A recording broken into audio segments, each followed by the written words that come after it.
That's a nice screen, right? You know, I'm still looking at YouTube right now, so I'm gonna pull up my second screen just so that I can watch one of these as well.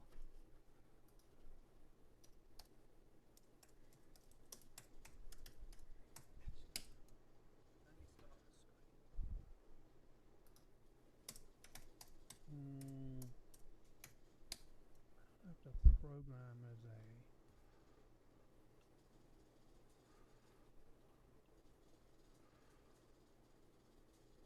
Is that a JPEG?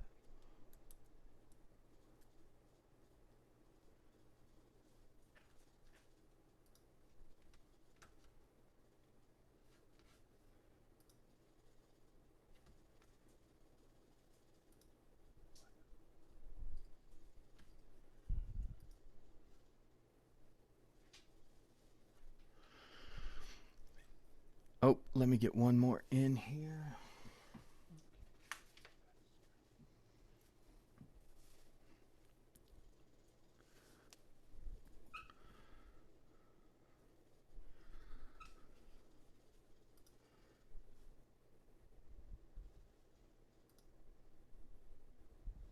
There we go. Hold on.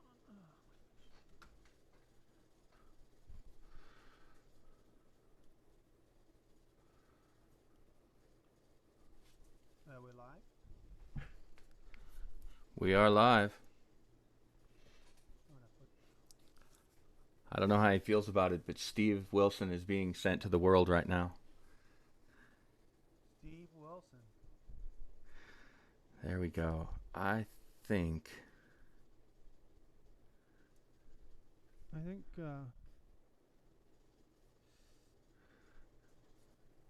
it's so disorienting with this 20-second delay between what I see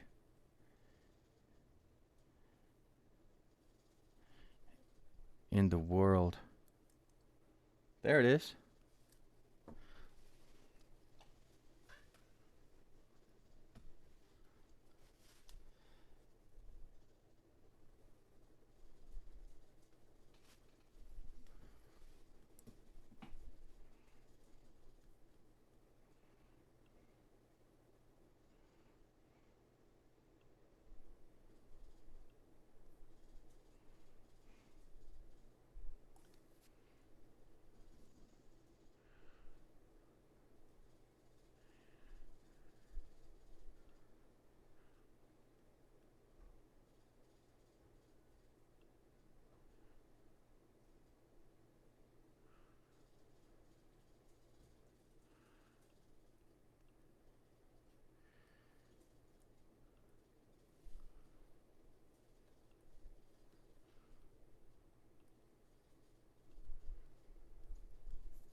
Well, hi. Hi, everybody. I'm not sure why we've got Mr. Hearn's screensaver there, but welcome to everybody who is watching through Zoom as part of the trombone camp and everybody who's watching on YouTube. This is our faculty recital for this trombone weekend that we're having here. Um, you know, the I've been running this thing in Santa Fe for a few years, and obviously COVID has put pay that to that this year. But I was fortunate enough to be part of the faculty at the Rafael Mendez Brass Institute a few weeks ago, and it was really successful. There is no substitute for playing live music with one another in the same room or learning in that way. However, this online world that we're now facing ourselves with has sort of opened up new ways to feel and communicate and be part of this music community. And I think that's the important word is community. The brass seminar that we had at RMBI was a real sense of in this together. We're going to find a way through it together. We're going to continue to make music and be creative in how we do it. And so a whole weekend of music making. Originally, my two guests were Barry Hearn, the principal trombone of the Dallas Symphony, and Dr. Stephen Wilson from the University of Texas, El Paso. But as we're online, I thought, hey, let me invite a couple of other folks who I've been fortunate enough to be my colleagues for the last few years. Mr. Toby Oft, principal trombone of the Boston Symphony, and Dr. Denson Paul Pollard from the Metropolitan Opera, and also professor at Indiana University. So all those folks I just mentioned, we're going to be doing master classes for the next few days, and we're going to have a recital tonight. As we just discussed with some of the students that we have, please keep your cameras off if you're in the Zoom meeting. Otherwise, you will be part of the performance, which I'm not sure you'll want to be. And keep yourself muted, but obviously reactions in Zoom are much appreciated, and applause and that sort of thing. We have a real interesting program for you, I think, and I really hope you enjoy it. The first piece that you're going to hear is myself. This is a piece called Syrinx by Debussy. And I first heard this, I've heard it many times, but one of the most powerful times I've ever heard it was quite recently. For the last few years, I've been the coordinator for my chamber group in New York with ACS, which is New York City's, it's their child welfare program. And basically, New York City has a ACS. They go into homes where children are deemed at risk and remove them to place them with foster families until such time as they can maybe return home or return home with a family member. And so there is, on the Lower East Side of Manhattan, there is a big building full of dorm rooms and beds and duvets. And, you know, many of the students here and myself would probably see something like that and think of summer camp or a music camp. Well, the building on the Lower East Side of Manhattan is for kids who've had some really rough times. So my chamber group was going in there and doing music programs to try and, I think our goal essentially was to try and take their minds off some of the worst aspects of their situation for 45 minutes or an hour. And so we devised many programs such as Brazilian drumming and music studio production programs, composition, that sort of thing. And then one of my colleagues came with me one week and said, I'm just going to play, okay? I just want to play this piece. And Catherine Miller, who's an incredible flutist in New York, she played this piece by Debussy, the Syrinx, completely seriously with the most utter care and dedication. And she enraptured these kids. Absolutely blew them away, blew me away. And it really just, again, demonstrated the power of honest integrity of music making, how that can cross any barriers in any situation. And ever since I was there with Catherine when she really transformed that room with her performance, I wanted to play this piece. So that is going to be our first piece tonight. It's Syrinx by Claude Debussy, and this transcription was by one of my former teachers at Indiana University and now professor at Yale University, and all-round incredible trombone player, Mr. Scott Hartman. So I hope you enjoy.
All right. Love that piece. So next up, we have Dr. Steve Wilson. Um, and I'd like to invite Dr. Wilson to introduce this piece for us. If he just goes ahead and um, turns his camera on. Dr. Wilson. There it is. Hello. Hey, Rich, what a great performance. Really enjoyed that. That was fantastic. One of the things that's really hard for us as musicians these days is playing with other people. So that's why we're going to have a lot of unaccompanied pieces and pieces with tape. And so that's what I chose to do is this next work by Neil Corwell is Aboriginal voices, and it has a electronic accompaniment track that goes with it. Neil Corwell is retired from the United States Army Band.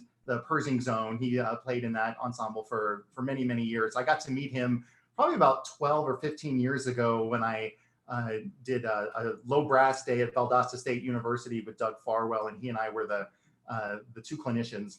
And I got to know his music and was really enthralled by it. And so I got his Aboriginal Voices. It's really fun. It's originally for tuba, and it was commissioned by Dr. Mark Nelson, who teaches at Millikan University. The idea of the piece is to put the performer and actually put the audience in the mindset of an Aboriginal hunter. So in the accompaniment track, you're going to hear percussion sounds, you're going to hear sounds of lions, you're going to hear all sorts of really interesting Aboriginal music. So just imagine that you're on a hunt in Australia in the outback. There's a dance section, there's a lot of rhythmic drive in it. It's a lot of fun to play. So I hope you enjoy Aboriginal Voices by Neil Corwell.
Thank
you.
Fantastic job. Thanks so much, Steve. That was fantastic. Uh, up next, a good friend of mine, Dr. Wilson, and I, and Mr. Hearn, Mr. Barry Hearn, recorded a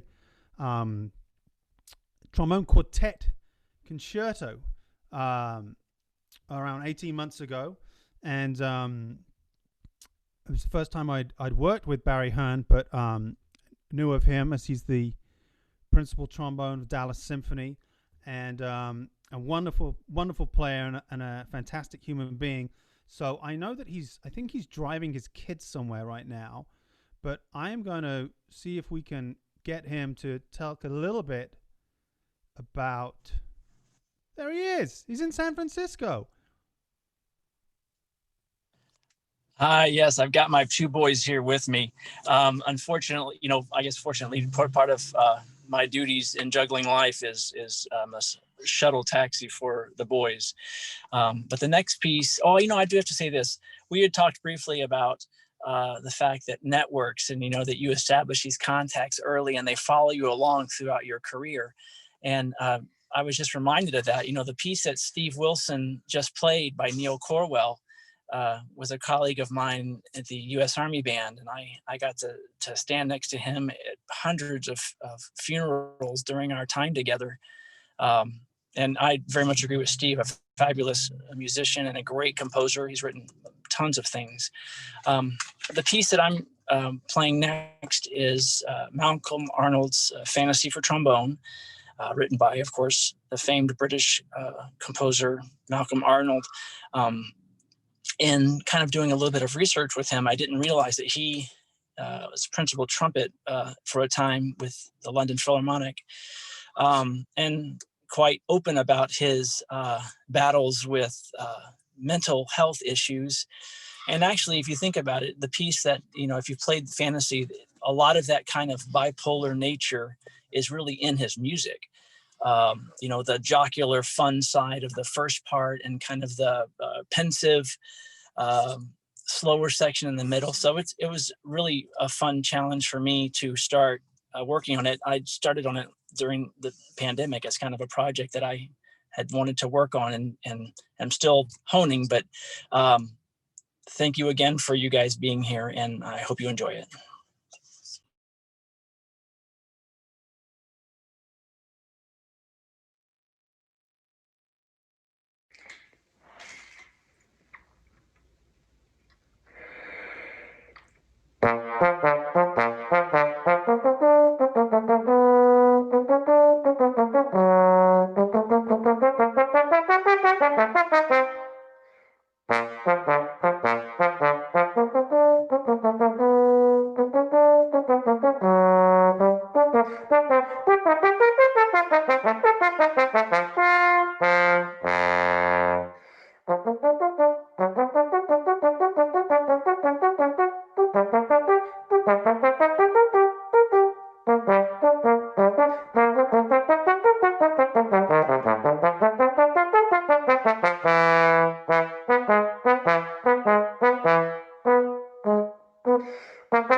Fantastic job. That is oh, that is one tough piece. Congratulations, Barry. Fantastic playing. And I hope you're enjoying San Francisco. Um, so, fantastic, fantastic playing. Yeah, I agree with Alan Hudd in the chat there.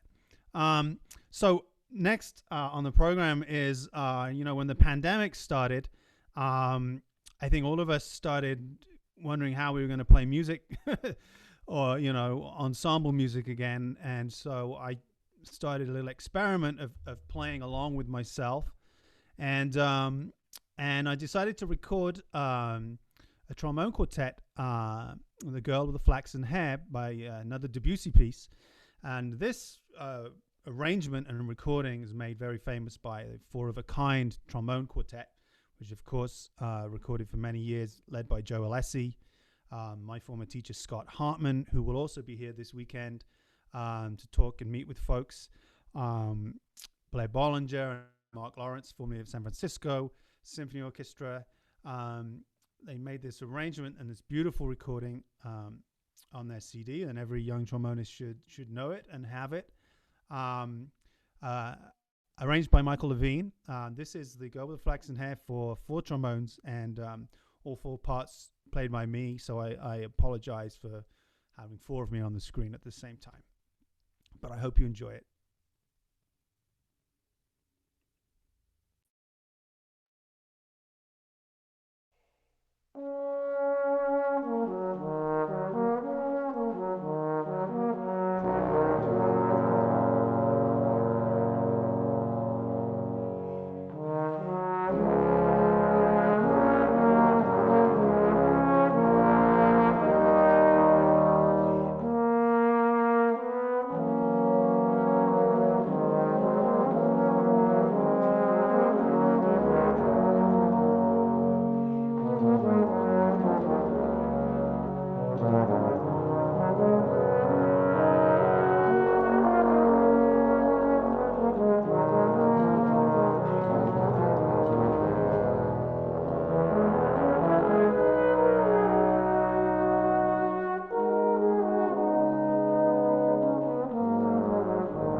All right. I hope you guys enjoyed that. It was one of my first experiments in this new world of recording stuff together.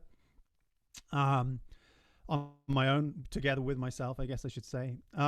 Yeah, The Girl with the Flaxen Hair by Debussy. So next up, Dr. Denson Paul Pollard, who I've had the pleasure of calling a colleague many times at the Metropolitan Opera. And he is one of the world's foremost bass trombonists. And not only is he a member of the Metropolitan Opera Orchestra in New York City, he took over from my former professor at Indiana University, Mr. D. Stewart. He took over from him and now also teaches there. So he spends, I think, a good portion of his life on flights, at least pre-pandemic he did. So this piece he had written for him, or was written for him just last year. And we're going to hear Dr. Pollard playing in a recital from Indiana University. So sadly, he can't be with us here today to introduce it, but he will be with us this weekend working with the students. So we're all very excited to see him. And I hope that you enjoy it.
Wow.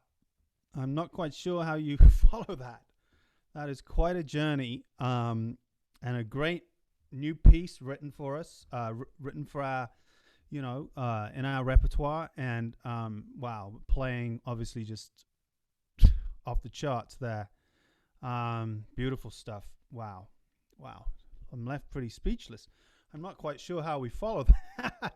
I guess it's my unenviable task of I'm up next again. So let's talk about how this little thing came into being. This is an arrangement that I did.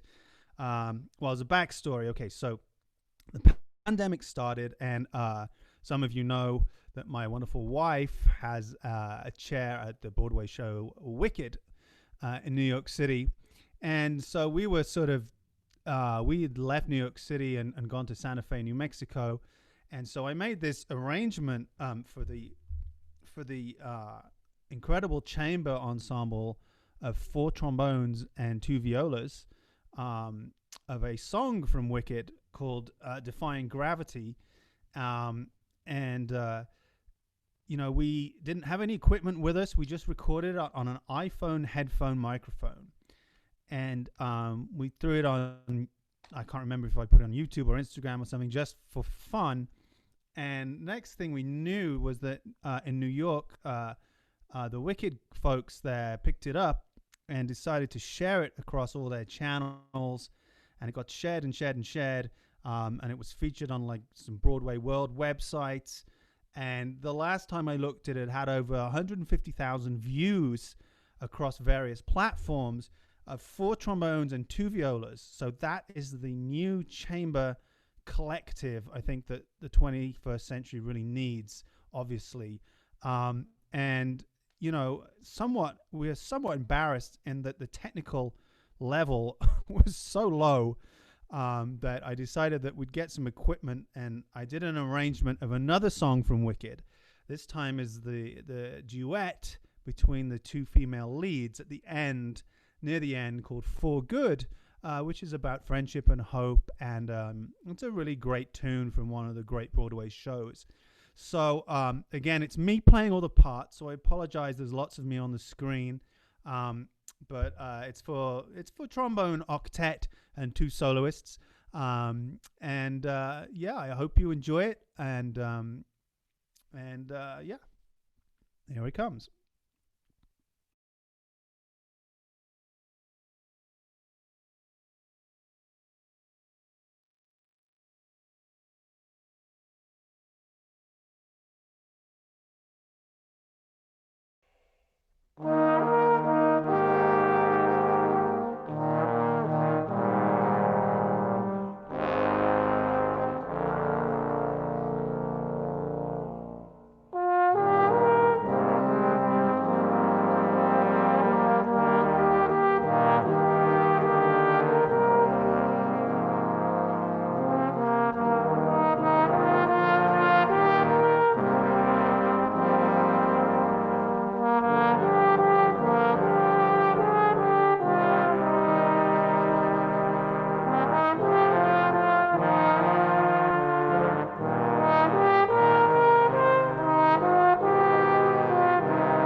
All right. So, what can I say about the next guy? I've known this gentleman for, and I use the word gentleman in the loosest possible term.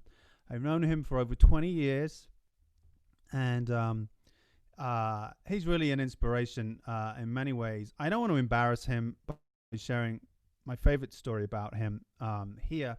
I will share the participants during his masterclass this weekend. But Toby Oft is principal trombone of the Boston Symphony.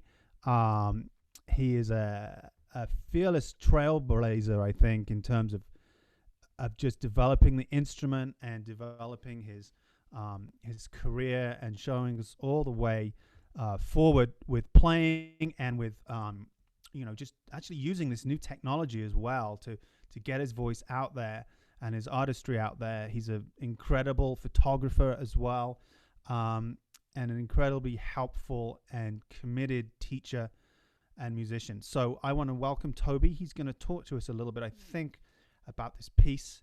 Toby, are you there? I see. Yes, I am here. I see. I'm here. Unable to start video though. Let's. There we go. There Got it. There he is. There we go. Toby. Can you see me? I can see. I'm going to spot. There you go. You're spotlighted. All right. Thanks very much for all that. Those kind words. Thanks everybody for allowing me to take over your evening just for a few minutes. I just want to say a couple of words about participating in this.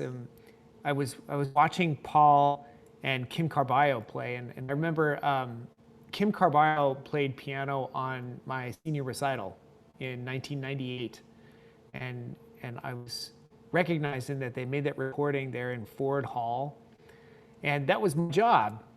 And when I was at Indiana, that was my job, was recital setup, and so 4 or 5 recitals a weekend or a week, I would set up, I would move the piano around. I remember the pianos in Ford Hall sounded really incredible. And I'm like, I wonder if that's the one that I moved around or not. But I became very nostalgic. And somebody said something, I believe it was Barry, it might have been Steve, in the orientation. I was working recital set one time, and an older gentleman, I mean somebody that actually had trouble walking, came over to me as I was working recital setup and asked me if I'd seen somebody, another older gentleman who I don't keep track of who's there. I'm kind of an usher. And he says, gosh, I was hoping maybe run into my friend. We went to Juilliard way back. And I remember thinking, wow, I wonder if that's going to be me someday. And that's probably going to be me and Richard one day. And I think that it's not significant, although it is to me and Richard, that we probably be crossing paths as time goes on. But I want you to remember that for the connections that you have now, how important they are, the people that you're still talking to now, even though you're sort of locked into a pandemic. It's really important because that's what music is all about. It's all about the connection. And keeping that relationship going because of music, or in spite of it, or for many reasons as part of it, it becomes a supportive relationship because of this wonderfully beautiful gratitude you have for an art form that you've dedicated your life to. You share that, and it's just so special. So one thing that I can say about the Crespo is I've been working on it for about a year. And when the pandemic hit, I decided to record it in about 9 row shoes and some excerpts at Symphony Hall. Not sure how long the pandemic was going to last, but about how long do you have Symphony Hall available to you like this? And so I got all my cameras and my friends together, and we recorded a bunch of stuff. And it's just been kind of sitting on my hard drive as I've been needing an excuse to start editing the video. I hate editing video, splicing it together so that it's interesting to watch, and then sort of color grading it. So I put this together last night. I went to bed about 6:30, not gonna lie, and there was a lot of swearing and crying. I am not kidding, just trying to figure out how to work Premiere Pro. But I'm a geek, and I was telling you all in the last class, it's really important to kind of figure out technology. I believe that, and it's how one of the ways that we maintain the connection. And so I hate kind of farming out the process of video editing to other people. I'd rather do it myself. So that's what I've done here. This is the Crespo improvisation. Enrique Crespo was born in 1941, and he composed this in 1983.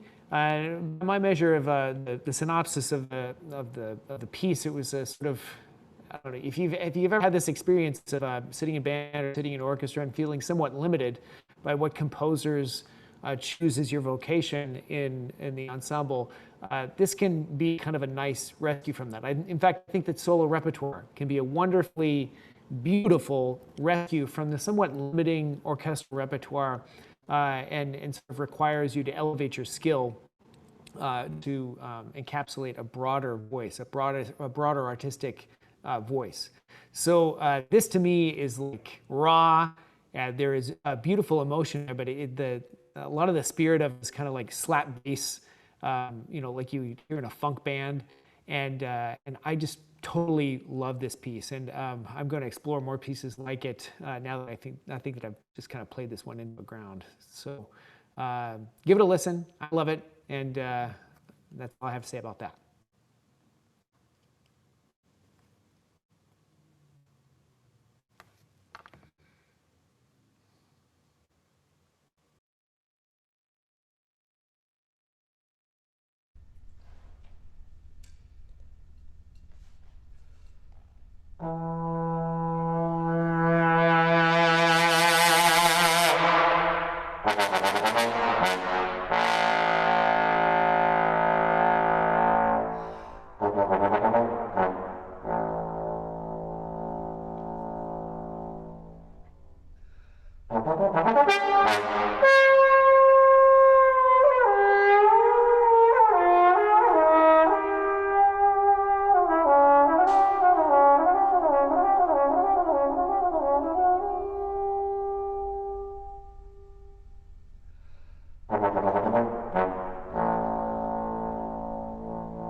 I just I just love that ending. Just it's like just a rock band just finished the concert and they're smashing their guitars into their amps and stuff, ripping the trombone apart. I got that this morning from Toby. I don't know. I woke up around 6:30, I think, because my son was probably awake, and I saw it, I watched it, and I just texted one word to Toby, which was spectacular, and I could see that he'd sent it about 2 hours before, so he definitely did go to bed late after editing it, and I just saw in the Zoom chat here that hearing that reverb of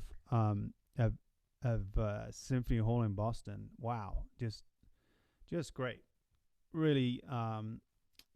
Makes me sort of sad that we're not in those places, but we're doing the next best thing, and we're keeping moving forward. But bravo, Toby! Thanks for being here, and what a great piece and a great performance. Which brings us to the end, and so talking of playing together, I did an arrangement of this. This next tune for the five of us, the five faculty that you've been hearing tonight. I did an arrangement of Leonard Bernstein's Tonight from West Side Story. I sent everyone a click track, and they all recorded their parts and video, and I glued it all together. I think it's such a humbling experience for me to listen to these guys play, who are my heroes. As people and as musicians, and to edit them together was just a joy. Just so much fun listening to them all and hearing how damn good they all are. So I really hope you enjoy this. This will be the last tune, and this is my new arrangement for 5 trombones of the Tonight Quintet from West Side Story by Leonard Bernstein.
All right, everybody. So that's the end of the concert.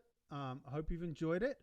I'm just changing my speakers here.